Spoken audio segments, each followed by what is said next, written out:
Hi friends, welcome back to my channel. ഇന്ന് നമുക്ക് പ്രശസ്തനായ നടനും എഴുത്തുകാരനുമായ നരേന്ദ്രപ്രസാദ് രചിച്ച പ്രശസ്തമായ മലയാള നാടകമായ സൗപർണികയുടെ ഷോർട്ട് സമ്മറി എന്ന് നോക്കാം. എന്താണ് സൗപർണിക എന്ന് ഒറ്റവാക്കി പറയാൻ പറഞ്ഞാൽ, അടിമത്തത്തിൽ ജനിക്കുന്ന മനുഷ്യൻ്റെ ഉള്ളിലെ പക്ഷി ഒരു നാൾ നിർബന്ധമായും പറക്കും.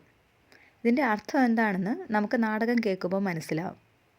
കഥ നടക്കുന്നത് ഒരു വിചിത്രമായ ഭയവും നിയന്ത്രണവും മാത്രം നിറഞ്ഞ ഒരു ലോകത്തിലാണ്. ഇവിടെ ചിന്തിക്കാൻ പാടില്ല, ചോദിക്കാൻ പാടില്ല, സ്വപ്നം കാണാൻ പോലും പാടില്ല. ഇവിടെ അധികാരം തന്നെയാണ് ദൈവം, ഭയമാണ് നിയമം. മനുഷ്യർ ജീവിക്കുന്നത് സ്വന്തം ഇഷ്ടപ്രകാരമല്ല, അധികാരികൾ പറയുന്നത് പോലെയാണ്.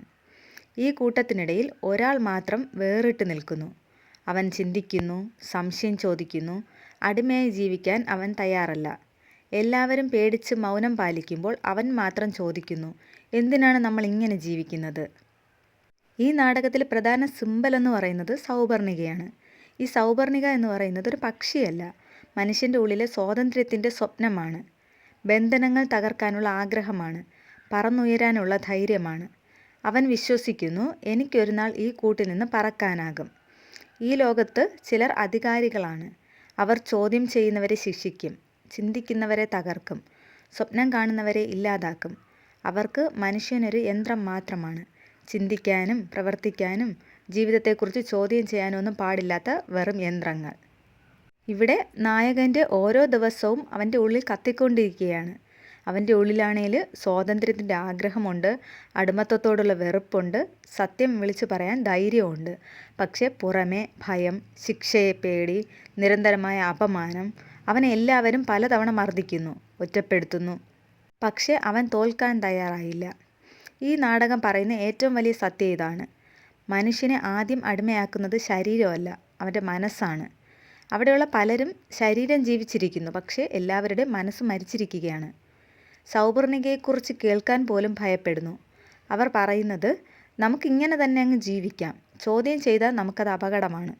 ഒരു ദിവസം ഈ നായകൻ തീരുമാനിക്കുകയാണ്, ഇനി മൗനമായി ഞാൻ കഴിയില്ല. അവൻ പരസ്യമായി സത്യം വിളിച്ചു പറയുന്നു, അധികാരികളെ ചോദ്യം ചെയ്യുന്നു, അടിമത്തത്തെ വെല്ലുവിളിക്കുന്നു. ഇത് പക്ഷേ അധികാരികൾക്ക് സഹിക്കാൻ കഴിഞ്ഞില്ല. അവൻ വീണ്ടും പീഡിപ്പിക്കപ്പെടുകയാണ്. വേദന കൊണ്ട് അവൻ തളർന്നു പോയി. അവസാനം അവനെ അവർ കൊന്നു. അങ്ങനെ ഇവിടെ കഥാനായകൻ മരിക്കുകയാണ്. പക്ഷെ അവൻ്റെ മരണം ഒന്നിൻ്റെയും അവസാനമല്ല, ഒരു തുടക്കമായിരുന്നു. അവൻ്റെ സ്വപ്നം മരിച്ചില്ല. അവൻ്റെ സൗപർണിക ചിറകടിക്കുന്നു. മറ്റുള്ളവരുടെ ഉള്ളിൽ മറഞ്ഞുകിടന്ന സ്വപ്നങ്ങൾക്ക് ഒരു തീപ്പൊരി വീഴുന്നു. ഇനി ഈ ലോകം ഒരിക്കലും പഴയതുപോലെയാകില്ല. ഒരു മനുഷ്യനെ അവർക്ക് കൊല്ലാൻ കഴിഞ്ഞു, പക്ഷേ അവൻ്റെ ആശയം അവർക്ക് കൊല്ലാൻ കഴിഞ്ഞില്ല. സൗപർണിക ഇനി ഒരാളുടേത് മാത്രമല്ല, ഒരു സമൂഹത്തിൻ്റെ സ്വപ്നമാണ്. ഇവിടെ ഈ സൗപർണിക ഒത്തിരി സന്ദേശങ്ങൾ പറയുന്നുണ്ട്. ഭയമാണ് ഏറ്റവും വലിയ ശത്രു. സ്വാതന്ത്ര്യം മനുഷ്യൻ്റെ ജന്മാവകാശമാണ്. ഒരാൾ എഴുന്നേറ്റാൽ ഒരു സമൂഹം തന്നെ ഉണരും.